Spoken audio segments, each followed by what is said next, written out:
सभी साथियों को नमस्कार। एक और हैरान करने वाला ताजा मामला निकलकर सामने आया है। बता दें कि पूरा मामला उत्तर प्रदेश से है, जहां उत्तर प्रदेश के इटावा जिले से एक सनसनीखेज मामला सामने आया है। इटावा जिले के ताखा कोतवाली क्षेत्र में जिस इकलौते बेटे को माँ बाप ने अपनी बुढ़ापे की लाठी समझकर लाड और प्यार से पाला था, दोस्तों उसने ही अपनी उम्र पर आते आते उत्पात मचाना शुरू कर दिया। शराब का नशा उसे और उसके पूरे परिवार के लिए दुख का कारण बन चुका था। यह सारी बात मंगलवार को पुलिस की पूछताछ में बेटे की हत्या के बाद बुजुर्ग लक्ष्मी नारायण ने बताई है। उसने बताया कि कुछ सालों से बेटे को शराब की लत लग गई थी और वह कोई काम धंधा भी नहीं करता था। और बता दें कि पिता की खेती क्यारी से जुड़े पैसों को भी शराब में उड़ा देता था।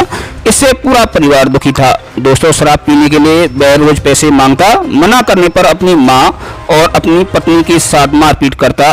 वहीं मृतक पिता पर भी हाथ छोड़ने में कोई कसर नहीं छोड़ता था। बेटा था इसलिए वे सब लोग सह लेते थे। रविवार को शराब के लिए रुपए देने से मना करने पर मां को उसने पीटा। तो दोस्तों इससे नाराज होकर उसकी मां अपनी बेटी के घर चली गई थी। सोमवार शाम भी उसने शराब के लिए उससे और बहू से रुपए मांगना शुरू कर दिया। बहू ने मना किया तो दोस्तों उसके साथ पहले मारपीट की, बाद में कुल्हाड़ी लेकर बैठ गया और पोते व पोतरी को जान से मारने की धमकी देने लगा। मंगलवार की सुबह करीब 3:30 बजे राहुल कुमार और दर्शन सिंह 30 वर्ष नशे में धुत होकर घर में उत्पात मचा रहा था। उसने शराब के लिए रुपये न मिलने पर अपने बच्चों पर ही कुल्हाड़ी से हमला करके उन्हें मारने का प्रयास किया।